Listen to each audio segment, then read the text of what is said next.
আমরা আল্লাহর কাছে শুকরিয়া জানাচ্ছি যে আল্লাহ তাআলা জনগণের সামনে যারা ভোট ডাকাত তাদেরকে উন্মোচন করতে আমরা সক্ষম হয়েছি বাংলাদেশে।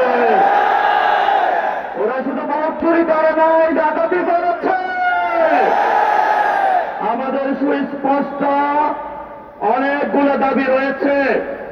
আজকে নির্বাচনের পরে 11 দলীয় যে ঐক্য রয়েছে, আমরা জনগণের সামনে উপস্থিত হয়েছি।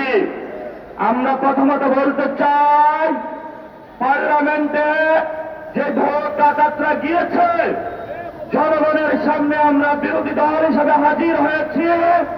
আমরা রাজপথে থাকব। কড়ায় গন্ডায় ইঞ্চি ইঞ্চি করে জনগণের উপরে যারা ভোটের ইঞ্জিনিয়ারিং করেছে, ভোট ডাকাতি করেছে, নতুন ভাবে জুলুম চাপিয়ে দেওয়ার চেষ্টা করছে, আমরা তাদের কাছ থেকে বুঝে নেব ইনশাআল্লাহ। আমি সংক্ষিপ্ত কথা বলবো। আমাদের ভাই শহীদ উসমান হাদী আজকে আমাদের মধ্যে থাকতে পারতেন, সংসদ সদস্য হিসাবে ঢাকা আটের। আল্লাহ ওনাকে শহীদ হিসাবে নিয়ে গিয়েছেন। আমরা বিচারের দাবিতে মাঠে গিয়েছি। আজকেই যেহেতু বিরোধী দলীয় যাত্রা হচ্ছে এই বায়তুল মুকাররম থেকে, আমি সরকারের কাছে আহ্বান জানাবো, দেশের কাছে আহ্বান জানাবো, প্রশাসনের কাছে আহ্বান জানাবো, আপনারা দ্রুত গতিতে শহীদ উসমান হাদী ভাইয়ের হত্যাকাণ্ডের বিচার যাতে হয় সেই উদ্যোগ নিন। আমাদেরকে এতদিন বলা হয়েছে বিচার এবং নির্বাচন মুখোমুখি দাঁড় করাবেন না। আমরা মরিয়া প্রমাণ করিলাম যে আমরা নির্বাচন বিরোধী নই। এখন সময় এসেছে শহীদ উসমান হাদী ভাইয়ের হত্যাকাণ্ডের বিচার করতে হবে। তৎকালীন সময়ে সংস্কারের নিয়ে বলা হয়েছিল, সংস্কার এবং নির্বাচন বিরোধী করার চেষ্টা চালানো হয়েছিল, ত্যাগ দেওয়া হয়েছিল, ওরা নির্বাচন চায় না। আমরা তোমাদের চোখে আঙ্গুল দিয়ে দেখিয়েছি আমরাই বাংলাদেশে গণতন্ত্র চাই, তোমরা চাও ভোট ডাকাতি করতে। এখন সময় এসেছে, কোন নয় ছয় চলবে না। সংস্কারে জনগণে যে হাবতে ম্যান্ডেট দিয়েছে দ্রুত বাস্তবায়ন করতে হবে।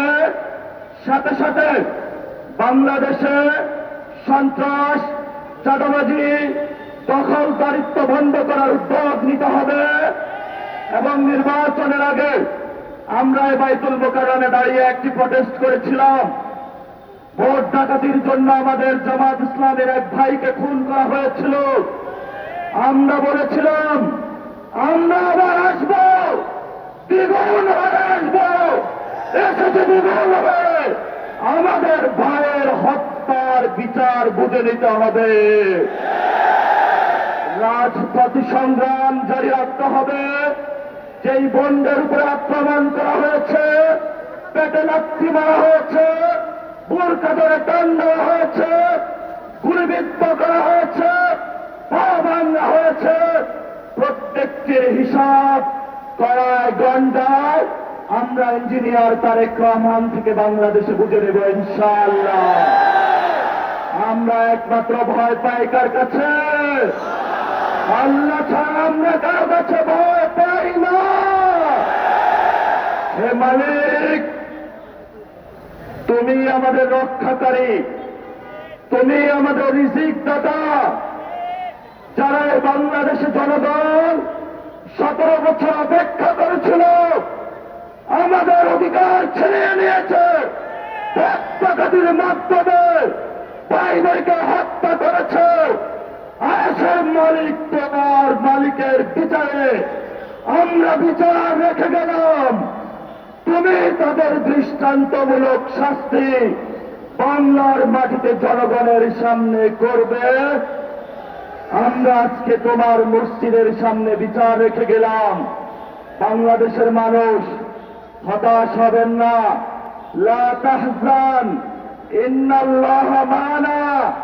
আল্লাহ আমাদের সাথে আছেন, শক্তিমান। জয় করব, আমরা ইনশাল্লাহ দ্বিগুণ হয়ে পার্লামেন্টে যাব।